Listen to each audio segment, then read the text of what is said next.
کتنی کریم ذات اللہ تعالیٰ کی ہے کہ اللہ نے ہدایت کا تقسیم کرنا اپنے ہاتھ میں رکھا. ہدایت کا تقسیم کرنا کس کے ہاتھ میں رکھا؟ اپنے ہاتھ میں.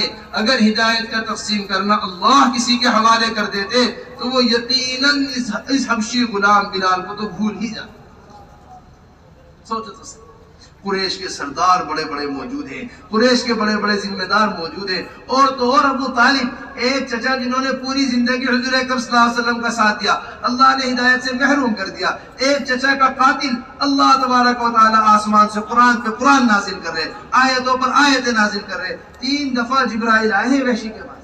3 دفعہ یہ وحشی شرط لگاتے، حیات الصحابہ کے اندر لکھی ہوئی بات ہے. یہ وحشی شرط لگاتے، اوپر سے آیت نازل ہوتی ہے، پھر دوبارہ وحشی شرط لگاتی. اس میں تو اللہ تعالیٰ نے کہا ہے ان کی مرضی ہے چاہے مغفرت کرے یا نہ کرے. پھر دوبارہ آیت نازل ہوئی، پھر اس کے بعد وحشی نے یہ شرط لگائی مجھے نہیں پتا میری مغفرت ہوگی نہیں. قل یا عبادی الذین اسرفوا علی انفسهم لا تقنطوا من رحمت اللہ ان اللہ یغفر الذنوب جميعا.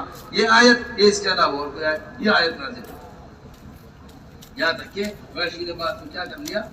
قبول کر.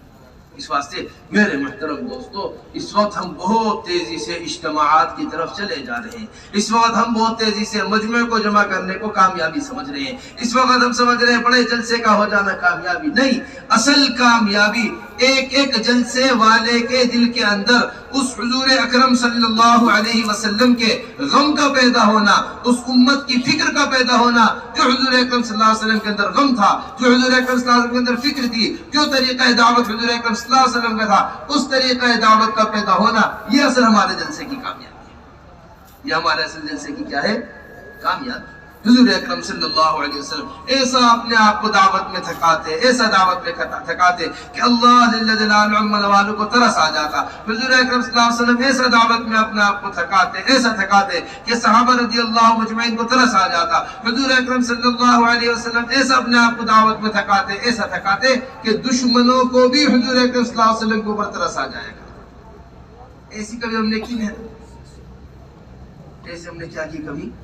یہ ہر ایمان والے کے ذمے جو محنت ہے ہم وہ محنت بتا رہے ہیں آپ کو. ایک ایک گلی کے اندر ہونے والی جو محنت ہے وہ سمجھانا چاہتے ہیں آپ کو. کیا حضور اکرم صلی اللہ علیہ وسلم کی مبارک زندگی تھی جو حضور اکرم صلی اللہ علیہ وسلم کو لے کر پھرا کرتے تھے. دعوت دینی شروع کی. اللہ تبارک و تعالی فرما رہے لعلک باخع نفسک الا یکونوا مؤمنین. اگر ان لوگوں نے بات کو قبول نہ کیا تو کیا آپ اپنے آپ کو ہلاکت میں ڈال لیں گے؟ کیا اپنے نفس کو آپ ہلاکت کے اندر ڈال لیں گے اگر ان لوگوں نے بات کو قبول نہ کیا؟ یہ حضور اکرم صلی اللہ علیہ وسلم کچھ کہہ رہے؟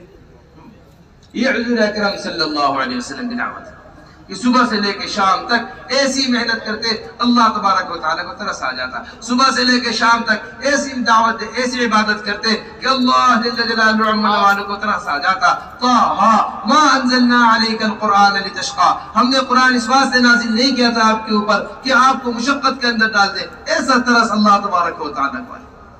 ایسی دعوت حضور اکرم صلی اللہ علیہ وسلم صبح سے لے کے شام تک دیتے کہ صحابہ رضی اللہ مجمعین کو ترس آ جاتا حضور اکرم صلی اللہ علیہ وسلم کی دعوت پر. یہ دعوت ہے کہ چہرے کا رنگ بدل گیا، کپڑوں کا رنگ بدل گیا.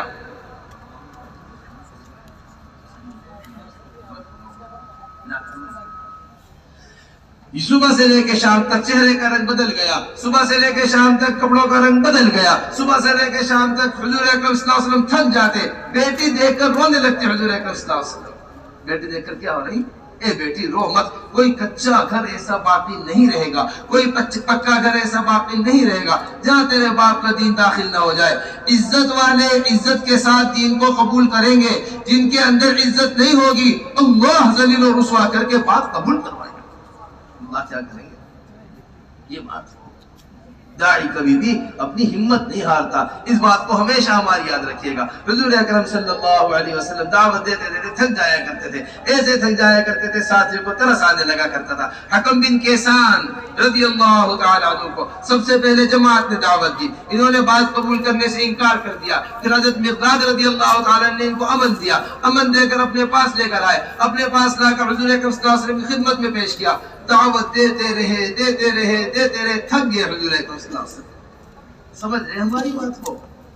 تھک گیا حضور اکرم صلی اللہ علیہ وسلم دعوت جب دعوت دیتے دیتے تھک گئے تو پھر حکم بن کیسان عمر رضی اللہ تعالیٰ عنہ برابر میں کھڑا، رسول اللہ اجازت دیجیے میں اس کے ٹھکانے پر پہنچاتا ہوں، یہ بات نہیں مانے گا آپ کی، نگاہ پھیری، پھر دوبارہ سمجھانا شروع کر دیا، تھوڑی دیر اور سمجھایا، حکم بن کیسان نے بات کو مان لیا کہ اگر میں اس کو چھوڑ دیتا یہ دوزخ میں جاتا، اب یہ جنت میں جائے گا، یہ بنیاد ہے ہماری، یہ ہماری کیا ہے، یہ سمجھ پا رہے ہماری بات۔ عمر رضی اللہ تعالیٰ ترس کھا گیا حضور اکرم صلی اللہ علیہ وسلم، اور تو اور دشمنوں کو ترس آ جایا کرتا تھا، کس کو ترس آ جایا کرتا تھا، اللہ کو ترس آ جایا کرتا تھا، اپنے ساتھیوں کو محنت کرتے کرتے حضور اکرم صلی اللہ علیہ وسلم کے اوپر ترس آ جایا کرتا تھا، بات بڑھتے بڑھتے یہاں تک آ گئی کہ دشمنوں تک کو آپ کے پاس ترس آیا کرتا تھا۔ حیات الصحابہ کی جلد اول کے اندر لکھا ہوا ہے، حضور اکرم صلی اللہ علیہ وسلم قریش کو جا کر دعوت دیتے، دعوت قریش قبول کرنے سے انکار کر دیا، پھر دوبارہ بے قراری بے چینی ہوئی، ایک بے قراری کا نام دعوت ہے، ایک بے چینی کا نام،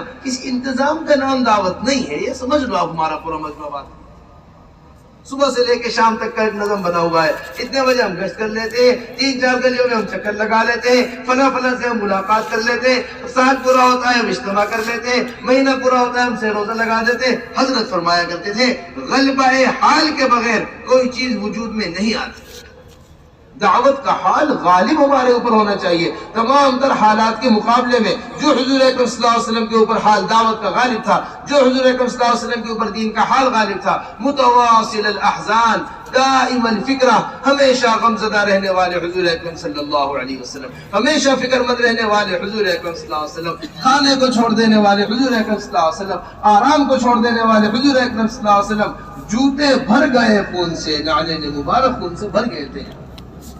طائف والے ایسے بدبخت لوگ تھے، پتھر برسا رہے حضور اکرم صلی اللہ علیہ وسلم کے اوپر، چلنے کی ہمت نہیں رہی تھی حضور اکرم صلی اللہ علیہ وسلم کی، یہ بدبخت ایسے پتھر برسا رہے تھے حضور اکرم صلی اللہ علیہ وسلم، قرن ثالث تک حضور اکرم صلی اللہ علیہ وسلم پہنچ گئے، آپ کو ہوش نہیں تھا کہ آپ کہاں چل رہے ہیں، ایسی حالت حضور اکرم صلی اللہ علیہ وسلم کی۔ طائف والے، ام عائشہ نے پوچھا ایک مرتبہ کہاں سب سے زیادہ غم ہوا آپ کو؟ اے عائشہ تیری قوم طائف والوں نے جب مجھے طائف میں دعوت کو انکار کیا تھا، سب سے زیادہ غم مجھے طائف میں ہوا۔ کہاں ہوا تھا سب سے زیادہ غم؟ طائف میں ہوا۔ ایسا غم حضور اکرم صلی اللہ علیہ وسلم کو کہاں ہو رہا؟ طائف کے اندر۔ بس حضور اکرم صلی اللہ علیہ وسلم جب یہاں پہنچے، ایک انگور کے باغ میں حضور اکرم صلی اللہ علیہ وسلم کو قیام کرایا گیا، حضور اکرم صلی اللہ علیہ وسلم کے خون کے دشمن، حضور اکرم صلی اللہ علیہ وسلم کے دانی دشمن عتبہ اور شیبہ سامنے بیٹھے ہوئے، انہوں نے اپنے غلام عداس کے ساتھ انگور بھیجے، یہ حال حضور اکرم صلی اللہ علیہ وسلم۔ ہم تو بہت چھوٹے چھوٹے حالات سے متاثر ہو جاتے ہیں، کس سے متاثر ہو جاتے ہیں؟ سمجھ میں آ رہی بات ہے؟ ہاں، چھوٹے چھوٹے حال سے کیا ہو جاتے ہیں؟ متاثر ہو جاتے ہیں۔ اجی ہم کیسے کام کر لیتے، یہ تو موقع ہی نہیں تھا کام کرنے کا، اجی ہم کیسے کام کر لیتے، یہ ابھی حالات ہی نہیں تھے کام کرنے کے، اجی ہم کیسے حال کام کر لیتے، ابھی تو کچھ بھی نہیں ہوا، نہیں سمجھ پا رہے ہماری بات۔ فلاں کام ہوتا ہم کر لیں گے، فلاں مسئلہ ہوتا ہم کر لیتے، یہ حضور اکرم صلی اللہ علیہ وسلم کا مزاج نہیں تھا۔ عتبہ، طائف میں سرداروں نے دعوت قبول نہیں کی، طائف کے نوجوانوں نے دعوت قبول نہیں کی، یہاں سامنے بیٹھے ہوئے ہیں عتبہ اور شیبہ، آسمان سے فرشتہ آ چکا ہے کہ آپ اجازت دیجئے پوری بستی کو ہم ختم کر ڈالیں، یہ بستی بات قبول نہیں کرے گی۔ فرما رہے نہیں، ہرگز نہیں، میں ان کی نسلوں کے اوپر محنت کروں گا۔ ان سب کے باوجود عداس غلام کو حضور اکرم صلی اللہ علیہ وسلم دعوت دے رہے۔ کس کو دعوت دے رہے؟ عداس غلام کو حضور اکرم صلی اللہ علیہ وسلم۔ یونس ابن متہ کے واقعات عداس غلام کو سنا رہے حضور اکرم صلی اللہ علیہ وسلم، تمہاری قوم میں ایک نبی آئے تھے، ایسے تھے، انہوں کی یہ صفات تھی۔ وہ غلام عتبہ اور شیبہ کا حضور اکرم صلی اللہ علیہ وسلم کے بہتے ہوئے خون والے پیروں کے اوپر پیار کر رہا، سجدہ کر رہا حضور اکرم صلی اللہ علیہ وسلم نے، وہ کہہ رہا کہ آپ یقیناً سچے آدمی ہیں۔ یہ دونوں پوچھ رہے، ارے تو نے تو کبھی ہمارے ساتھ ایسا نہیں کیا، ان کے ساتھ تو نے کیا چیز دیکھی؟ کہنے لگا یہ ایک نیک آدمی ہے، یہ ایک سچے آدمی ہے، میری قوم میں میرے نبی کو یہ جانتے ہیں، میرے قوم کے میرے نبی کو کیا کہتے ہیں؟ یہ جانتے ہیں۔ سمجھ میں آ رہی بات؟ بس میرے محترم دوستو بزرگو، یہ حال ہمارا ہونا چاہیے۔ ہماری سب سے پہلی ذمہ داری اور سب سے اہم ترین ذمہ داری وہ روزانہ انفرادی دعوت دینا ہے۔ اپنا مشغلہ بنا لو روزانہ انفرادی دعوت دینے کو۔ حضرت جی مولانا یوسف صاحب رحمۃ اللہ علیہ فرمایا کرتے تھے، جب تک دعوت غذا کا کام نہ دینے لگے، کانٹا سی معلوم ہوتی ہے، کانٹا سی معلوم ہوتی ہے۔ جب تک دعوت کیا نہ ہو، دعوت اور عبادت اس کا کام نہ دینے لگے، غذا کا کام نہ دینے لگے. جس طرح غذا ہوتی ہے نا، 2 پہر کا رات کا کھانا نہیں کھایا، بستر پر لیٹا ہوا ہے، کروٹیں بدل رہا ہے، کوئی نیند کیوں نہیں آ رہی؟ یہ پیٹ خالی ہے، اس واسطے نیند نہیں آ رہی. آج صبح سے کام میں لگا ہوا تھا، کھانا نہیں کھایا. نہ کھانا کھانے کا ضعف جس طرح انسان کو محسوس ہوتا ہے، اسی طرح دعوت نہ دینے کا ضعف ہمیں محسوس ہونا چاہیے. اسی طرح کس کے نہ دینے کا ضعف؟ دعوت نہ دینے. روزانہ اللہ کی بڑائی کو نہ بولنے کا ذوق ہمیں محسوس ہونا چاہیے. کیوں؟ کیونکہ اللہ کی بڑائی کا بولنا یہ ایمان کے اندر تقویت پیدا کرتا ہے. روزانہ کا ایک وظیفہ متعین. حضور اکرم صلی اللہ علیہ وسلم راوی کہتے ہیں کسی کا درجہ اس سے کم نہیں سمجھا کرتے تھے کہ خود چل کر اسے دعوت نہ دے. حضور اکرم صلی اللہ علیہ وسلم ہر ایک کے پاس خود جاتے دعوت دینے. مکے میں ہے، ہر ایک کو دعوت دے رہے ہیں. مدینے میں ہے، ہر ایک کو دعوت دے رہے ہیں. فتح مکہ کا موقع ہے، ہر ایک کو دعوت دے رہے ہیں. کچھ بہت اہم بات آپ سے میں کہنا چاہ رہا پورے مجمع سے. حضرت مولانا الیاس صاحب رحمۃ اللہ علیہ اس بات کو فرمایا کرتے تھے. میاں جی محراب اس بات کے ناقل ہیں. یہ کہا کرتے تھے کہ حضور اکرم صلی اللہ علیہ وسلم کی حضور اکرم صلی اللہ علیہ وسلم کی مبارک زندگی 2 حصوں میں. حضور اکرم صلی اللہ علیہ وسلم کی مبارک زندگی کتنے حصوں میں ہے؟ 2 حصوں میں. ایک مبارک زندگی کا حصہ مکہ مکرمہ کی زندگی ہے، ایک مبارک زندگی کا حصہ مدینہ منورہ کی زندگی ہے. مکہ مکرمہ میں کوئی سننے والا نہیں حضور اکرم صلی اللہ علیہ وسلم کی بات کا. چھپ چھپ کر دعوت دی جا رہی، چھپ چھپ کر نماز پڑھی جا رہی ہے، گھروں کے اندر چھپے ہوئے ہیں حضور اکرم صلی اللہ علیہ وسلم. حالات بگڑتے بگڑتے یہاں تک آگے ہر قبیلے والا تلوار لے کر قتل کے واسطے مجتمع ہو جمع ہو گئے. ایسے حالات اس کے ہیں مکہ مکرمہ کے. دوسری طرف مدینہ منورہ کے حالات ایسا عملہ ہے، کسی نبی کو ایسا عملہ نہیں ملا. ایسے بات کے سمجھانے والے کسی نبی کو ایسی بات سمجھانے والے نہیں ملے جیسے حضرت محمد صلی اللہ علیہ وسلم کا عملہ. اچھی بات ہے جو ہم آپ پورے مجمع کو سمجھانا چاہتے ہیں. خاص طور سے آپ کے مہاراشٹر کے آج پرانے ذمہ دار جمع ہیں، وہ اچھی طرح سمجھے ہماری بات. حضرت فرمایا کرتے تھے جو طریقہ دعوت حضور اکرم صلی اللہ علیہ وسلم کا مکہ مکرمہ میں تھا، وہی طریقہ دعوت حضور اکرم صلی اللہ علیہ وسلم کا مدینہ منورہ میں رہا. استقبال نے کام کی ترتیب کو تبدیل نہیں ہوئی. استقبال نے کام کی ترتیب کو کیا نہیں ہونے دیا؟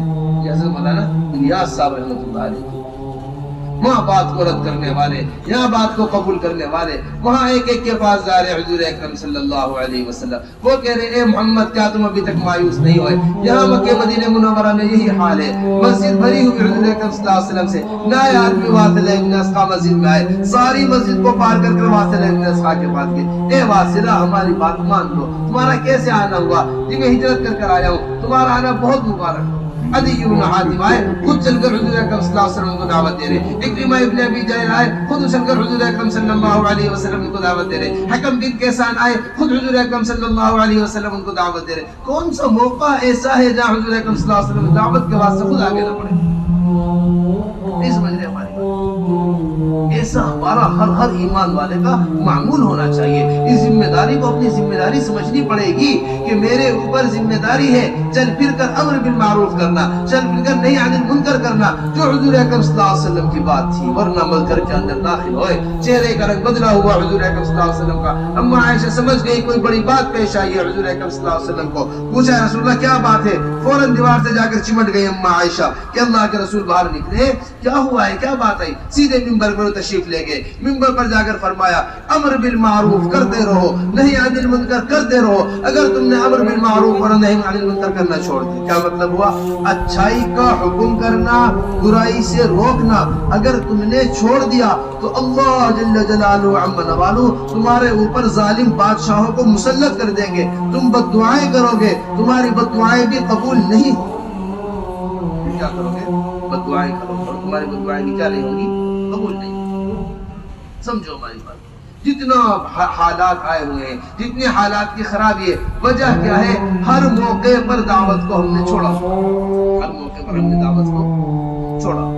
ہم یہ سمجھ رہے ہم نماز پڑھ رہے ہیں، ہماری نماز ہمارے لیے کافی ہے. ہم روزہ رکھ رہے ہیں، ہمارا روزہ ہمارے لیے کافی ہے. ہم زکوٰۃ دے رہے ہیں، ہم زکوٰۃ دینا ہمارے لیے کافی ہے. ہم نے حج کر لیا، ہمارا حج ہمارے لیے کافی ہے. ایسا عابد جس نے رتی برابر اللہ کی نافرمانی نہیں کی تھی، جب اللہ تبارک و تعالی نے حکم دیا فرشتوں کو جاؤ پوری بستی کو پلٹ دو جا کر، اے اللہ فنا عابد رہتا ہے اس میں، تو اس نے رتی برابر آپ کے حکم کی نافرمانی نہیں کی ہے، اس کے ساتھ اس بستی کو پلٹ دو لے جا کر، اس کے ساتھ اس بستی کو، کیوں؟ کیونکہ اس کے سامنے میرے حکم توڑے جا رہے تھے، اس کے دل کے اوپر کوئی اثر نہیں ہوا۔ علماء نے 3 درجے لکھے، سب سے اعلیٰ درجہ یہ ہے کہ ہاتھ سے برائی کو بدلا جائے، اگر ہاتھ سے نہیں بدل لے زبان سے برائی کو بدلا جائے، زبان سے نہیں بدل لے تو دل سے برائی کو برا سمجھ کر دعاؤں کے ذریعے اس کو بدلا جائے، اگر دل سے بھی برا نہیں سمجھ رہے تو اس کے دل کے اندر ایک ذرہ برابر بھی ایمان نہیں۔ اب خود غور کرنے کی بات، کتنی دعاؤں کے ذریعے ہم برائی کو بدلوا رہے ہیں، یہ چل پھر کر جہاں قدرت ہے وہاں کتنی ہم ہاتھ کے ذریعے برائی کو بدلوا رہے ہیں، جہاں ہم زبان سے بدلوا سکتے ہیں، 2 لفظ صحیح کہہ سکتے ہیں، 2 لفظ کی دعوت دے سکتے ہیں، ہم کس کو دعوت دیں؟ ہر ایک اپنی دنیا میں مگن ہے۔ حضور اکرم صلی اللہ علیہ وسلم نے مثال دی باقاعدہ، ایک کشتی ہو، کشتی کے اندر سارے لوگ جمع ہو، اس کشتی کے اندر نیچے والے بار بار کے ہمیں اوپر جانا پڑے گا، اوپر جا کر ہمیں جو ہے پانی لینا پڑے گا، کیا ہی اچھا ہم نیچے ہی ایک سوراخ کر لیں، سوراخ کر کر اس کشتی کے اندر سے پانی نکال لیا کریں، بار بار اوپر جانے کی ضرورت ہے۔ ایمانداری سے بتائیے آپ سب کے سب، اگر اس کشتی والوں نے اس سوراخ کرنے والے کو نہیں روکا، نہیں جی ہم تو اوپر والے، ہمیں کیا ضرورت ہے روکنے کی، یہ تو نیچے سوراخ کر رہا کرنے دو، آپ بتاؤ کوئی بچے گا کشتی کے اندر؟ نہیں، اس طرح اس سوراخ کرنے والے کو روکنا کشتی کے ہر فرد کی ضرورت ہے اپنی جان بچانے کے واسطے۔ اسی طرح جو محلے میں بے نمازی، اسے نمازی بنانا ہر ایک کی ذمہ داری ہے، محلے میں جو بے روزے دار ہے اسے روزے پر لانا ہر ایک کی ذمہ داری ہے، محلے میں جو حج نہیں کر سکتا استطاعت کے باوجود اسے حج پر لے کر آنا ہر ایک محلے والے کی ذمہ داری ہے۔ سمجھو ہماری بات، یہ حضور اکرم صلی اللہ علیہ وسلم ذمہ داری دے کر گئے ہیں، ورنہ آنے والے حالات کا مقابلہ نہیں کر سکتے اگر دعوت پر داعی نہیں۔ حضرت فرمایا کرتے تھے، پیاری مثال حضرت مولانا یوسف صاحب رحمۃ اللہ علیہ فرمایا کرتے تھے، ٹریفک پولیس والا، حضرت فرمایا کرتے تھے ٹریفک پولیس والا ایک چوراہے پر کھڑا ہوا ہوتا ہے، کس پر کھڑا ہوتا ہے؟ چوراہے پر کھڑا ہوتا ہے، ایک لائن کو روکتا ہے، ایک لائن کو چلاتا ہے، یہ لکھا ہوا بیان ہے، ہم اپنی طرف سے کچھ نہیں کہہ رہے، ایک لائن کو روکتا ہے، ایک لائن کو چلاتا ہے۔ یہ ٹریفک پولیس والا اپنی ذمہ داری سے ہٹ گیا، اخبار پڑھنے چلا گیا، ٹریفک پولیس والا ہٹ کر کسی دکان چائے پینے چلا گیا، ٹریفک پولیس والا ہٹ کر استنجے میں چلا گیا، اپنی کسی ضرورت پر اپنی ذمہ داری پر کسی دوسرے کو کھڑا نہیں کیا، اپنی ذمہ داری پر کسی دوسرے کو کھڑا نہیں کیا۔ اب جو بھی حادثہ ہوگا، حادثہ کرنے والے کو بعد میں پکڑا جائے گا، پہلے ٹریفک پولیس والے کو پہلے کس کو پکڑیں گے؟ کوئی تمہارے اوپر ایک ذمہ داری تھی، تم نے اس ذمہ داری کو ادا نہیں کیا، اس کی وجہ سے پہلے تمہاری پکڑ، لیکن اگر یہ اپنی ذمہ داری پر کھڑا ہو، اپنی ذمہ داری پر ہو، اسے کوئی نگاہ اٹھا کر نہیں دیکھے گا، جو بھی حادثہ کرنے والا ہے وہ حادثہ کرنے والے کو پکڑیں گے۔ یہی حال ہے، بالکل یہی حال حضرت فرمایا کرتے تھے کہ اگر دین کی دعوت دینے والی امت جو ذمہ داری حضور اکرم صلی اللہ علیہ وسلم نے دی ہے، اس ذمہ داری پر ہے آنے والے جتنے گناہ، جتنی شراب پی لی جا رہی، جتنی چوری کی جا رہی، جتنا اللہ کا حکم زمین کے اوپر توڑا جا رہا ہے، جتنا زنا کیا جا رہا ہے، جتنے احکامات کے اندر تبدیلی کی جا رہی ہے، ان سب کے اوپر آنے والے عذاب میں یہ بھی مارے جائیں گے۔ اگر یہ روکنے والے ہیں، اگر یہ دعوت دینے والے ہیں تو یہ سب کے سب محفوظ ہو جائیں گے۔ عذاب آ نہیں سکتا اس وقت تک جب تک یہ اس زمین پر دعوت دیتے ہوئے موجود ہے۔ سمجھ لو ہماری فرشتہ آیا لوط علیہ السلام کے پاس، اے لوط صبح ہونے سے پہلے پہلے بستی چھوڑ دینا، ہم صبح کو اس بستی کو پلٹنے والے ہیں۔ کیا ہوا؟ کیونکہ قوم سرکش ہو گئی اور لوط علیہ السلام لگے ہوئے تھے محنت کو۔ ایسے یہ بس اس واسطے ہمارے ساتھی اس بات کو پوری طریقے سے اہتمام کریں کہ روزانہ اپنے ایک معمول بنا لو، روزانہ انفرادی دعوت دیا کرو۔ انفرادی دعوت پر اللہ کی طرف سے ایسی مدد آئے گی، ایسی مدد ہم تصور نہیں کر سکتے۔ حضور اکرم صلی اللہ علیہ وسلم ہر موقع پر دعوت دیا کرتے تھے، سفر میں جا رہے حضور اکرم صلی اللہ علیہ وسلم دعوت دے رہے، حج کے موقع پر حضور اکرم صلی اللہ علیہ وسلم دعوت دے رہے، مکے کے اندر حضور اکرم صلی اللہ علیہ وسلم دعوت دے رہے، چوروں کو حضور اکرم صلی اللہ علیہ وسلم دعوت دے رہے، بادشاہوں کو حضور اکرم صلی اللہ علیہ وسلم دعوت دے رہے، بازاروں میں حضور اکرم صلی اللہ علیہ وسلم دعوت دے رہے۔ کوئی ایک جگہ تو بتلاؤ جہاں دعوت نہ دے رہے؟ سمجھ رہے ہماری بات؟ حضرت کے جو غریب بات ہے. حضور اکرم صلی اللہ علیہ وسلم کسی کا درجہ اس سے کم بھی نہیں سمجھا کرتے تھے کہ اسے دعوت نہ دے, کسی کا درجہ اس سے زیادہ بھی نہیں سمجھا کرتے تھے کہ اسے دعوت دے. تو اللہ کے بعد سب سے اونچا درجہ حضور اکرم صلی اللہ علیہ وسلم, لیکن پھر بھی کسی کا درجہ اس سے. ایک طرف حضور اکرم صلی اللہ علیہ وسلم راستے میں جاتے ہوئے چوروں کو دعوت دے رہے, کیا نام ہے تمہارا؟ مہیمان نام ہے میرا. تمہارا نام مہیمان ہے؟ نہیں, تمہارا نام مہیمان نہیں, تمہارا نام تو مکرمان ہے, تم تو عزت والے ہو, ذلت والے نہیں ہو. یہ چوروں کو سمجھا رہے ہیں. یہ کس کو سمجھا رہے ہیں؟ چوروں. مدینہ آنے کے لیے دعوت دے رہے ہیں. دوسری طرف قیصر کو خط لکھا, کسرا کو خط لکھا, نجاشی کو خط لکھا. ان سارے بادشاہوں کو حضور اکرم صلی اللہ علیہ وسلم نے خود دی. ایک طرف بادشاہوں کو دعوت دی جا رہی, ایک طرف چوروں کو دعوت دی جا رہی. ہم دو وجہ سے دعوت چھوڑ دیتے ہیں. ایک تو یہ سمجھتے ہیں اس کو مقامی نہیں, اس سے بات کرے, یہ بھی کوئی بات کرنا ہے, بات کرنے والا آدمی. دوسری وجہ یہ ہوتی ہے دعوت کے چھوڑنے کی, کسی کے مقام کو اتنا زیادہ سمجھ لیتے ہیں اپنے سے کہ ہم اس تک بات نہیں پہنچا پاتے. ہم اس تک کیا نہیں پہنچا پاتے؟ بات نہیں پہنچا. نہیں میرے محترم دوستو, روزانہ ایک وظیفہ اپنا متعین کر لو. کیا وظیفہ متعین کر لو؟ چل پھر کر دعوت دیا کرو. حضور اکرم صلی اللہ علیہ وسلم عکاظ و مجنہ کے بازار میں دعوت دیا کرتے تھے. حضور اکرم صلی اللہ علیہ وسلم حج میں ایک ایک قبیلے کے پاس دعوت دیا کرتے تھے. راوی کہہ رہے میری آنکھوں کا منظر ہے, ایک قبیلے کے پاس سے دوسرے قبیلے کے پاس جا رہے. ایسے بدبخت قبیلے والے تھے کہ پیچھے سے حضور اکرم صلی اللہ علیہ وسلم کے اوپر پتھر برسا رہے. حضور اکرم صلی اللہ علیہ وسلم سفر میں دعوت دے رہے. ایک دیہاتی نظر آیا, اسے بلوایا. دیہاتی, کیا تم نہیں مانتے اس بات کو کہ میں اللہ کا بھیجا ہوا رسول ہوں؟ یہ گواہ کون ہے اس بات کے اوپر؟ یہ غیبی مدد جو آتی ہے نا, اس دعوت کے اوپر غیبی مدد آتی ہے. ہمارا حضرت فرماتے ہیں 2 وقت کھانے کے انتظام ہونے کو ہم غیبی مدد سمجھ لیتے ہیں. کوئی لا کے گاڑی دے دے سفر کر لو, ہم اسے غیبی مدد سمجھ لیتے ہیں. ہمارا طعام سیٹ نہیں بھونا, ہم اسے غیبی مدد سمجھ لیتے ہیں. اصل غیبی مدد یہ ہے کہ سامنے والا بات قبول کرنے پر مجبور ہو جائے, ایسی اللہ کی طرف سے مدد آئے. ایسی کیا ہے؟ غیبی مدد. حضور اکرم صلی اللہ علیہ وسلم کی ہوا کرتی تھی. پوچھا حضور اکرم صلی اللہ علیہ وسلم نے دیہاتی سے, پوچھا دیہاتی نے کہا آپ کی اس دعوت کے اوپر گواہ کون ہے؟ ابو بکر ساتھ موجود ہے, عمر رضی اللہ تعالیٰ عنہ ساتھ موجود ہے. کسی کو حضور اکرم صلی اللہ علیہ وسلم نے کہا کہ ابو بکر دعوت گواہی دیں گے یا عمر گواہی دیں گے. حضور اکرم صلی اللہ علیہ وسلم نے ارشاد فرمایا سامنے وہ درخت دیکھ رہے ہو نا, وہ درخت میری گواہی دے گا. کون دے گا گواہی؟ درخت دے گا. بلایا حضور اکرم صلی اللہ علیہ وسلم درخت کو. درخت زمین پھاڑتا ہوا چلتا ہوا حضور اکرم صلی اللہ علیہ وسلم کے پاس آیا. اس نے حضور اکرم صلی اللہ علیہ وسلم نبی ہونے کی گواہی دی. پھر حضور اکرم صلی اللہ علیہ وسلم نے حکم دیا یہ درخت جہاں سے چل کر آیا تھا واپس وہاں چلے. تسخیر عالم کا نسخہ ہے دعوت, تسخیر عالم کا نسخہ. ہم نہیں سمجھ پا رہے اس بات. کیسی بڑی بڑی مدد اللہ تبارک و تعالی نے اس دعوت کے اوپر. سورج کو اپنی جگہ روک دیا. یہ اللہ کے راستے میں جماعت نکلی ہوئی تھی. ایک دعا کی, اے اللہ ہم بھی تیرے مامور ہیں, یہ سورج بھی تیرا مامور ہے, ہم بھی تیرے حکم پر لگے ہوئے ہیں. سورج بھی جب تک ہماری فتح نہ ہو جائے سورج ڈوبے نہ. چلتا ہوا سورج اپنی جگہ رک گیا. یہ اس دعوت کے وہ ہے. تیمم ملا ہے وہ اس دعوت کے اوپر ملا ہے. قصر ملی ہے وہ اس نقل و حرکت کے اوپر ملی. کوئی معمولی بات قصر بھی کس پر ملی ہے؟ اس نقل و حرکت کے اوپر ملی. تیمم ملا وہ اس نقل و حرکت کے اوپر ملا.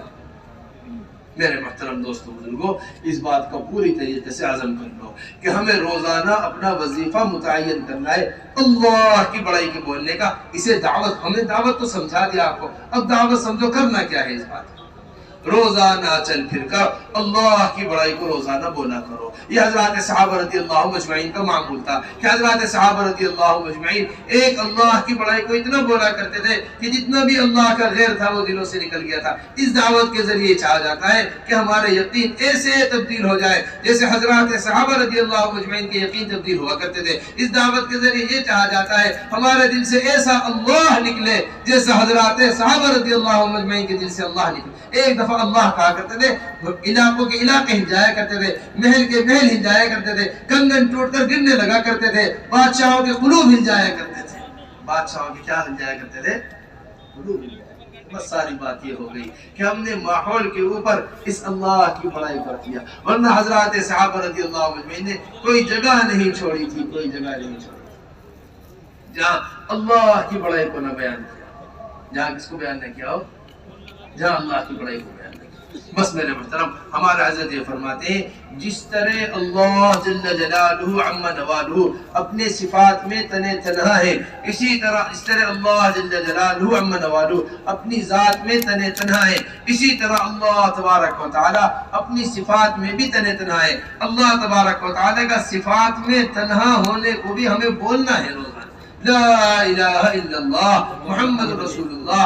لا الہ الا اللہ سے ساری شکلوں کی نفی ہے۔ اس لا الہ الا اللہ کا یقین ابھی تک ہمارے دل کے اندر نہیں، اس لا الہ الا اللہ کی اہمیت ابھی تک ہمارے دل کے اندر نہیں، اس لا الہ الا اللہ کی بڑائی ابھی تک ہمارے دل کے اندر نہیں۔ یہ اتنا بھاری کلمہ ہے، اتنا بھاری کہ ترازو میں رکھ دیا جائے تو ترازو بھاری ہو جائے، ساتوں آسمان کا حلقہ بنا دیا جائے، ان ساتوں آسمان کے حلقوں کو توڑ کر یہ اللہ تک پہنچ جائے۔ اس لا الہ الا اللہ کا یقین اس دعوت کے ذریعے سے دل کے اندر پیدا ہو۔ اس لا الہ الا اللہ کے دل کس سے پیدا ہوگا؟ اس دعوت کے ذریعے سے پیدا ہوگا۔ کیسی اہمیت کا جملہ، اللہ اکبر۔ خود سناتے ابو ہریرہ رضی اللہ تعالیٰ، میں حضور اکرم صلی اللہ علیہ وسلم کے پاس بیٹھا ہوا تھا، اتنے میں حضور اکرم صلی اللہ علیہ وسلم ہمارے درمیان سے اٹھ کے کہیں غائب ہو گئے۔ مجھے سب سے پہلے فکر ہوئی حضور اکرم صلی اللہ علیہ وسلم کہاں چلے گئے۔ میں تلاش کرتا کرتا حضور اکرم صلی اللہ علیہ وسلم کو پہنچا تو دیکھا ایک دیوار ہے، اس کے اندر کہیں داخل ہونے کا راستہ نہیں، ایک باؤنڈری ہے، یہاں کا ہے۔ اتنے میں سوراخ سے نظر آیا، میں اس سے اندر داخل ہو گیا۔ اندر داخل ہو کر دیکھا تو حضور اکرم صلی اللہ علیہ وسلم اندر موجود ہیں۔ حضور اکرم صلی اللہ علیہ وسلم مجھے، اے ہریرہ کیا بات ہے؟ جی میں تو تلاش کرتا ہوں آپ کو یہاں تک پہنچا۔ فرمایا جاؤ ابو ہریرہ، جا کر لوگوں کے درمیان اعلان کر دو کہ جس نے لا الہ الا اللہ کہا وہ جنت میں داخل ہو گئے۔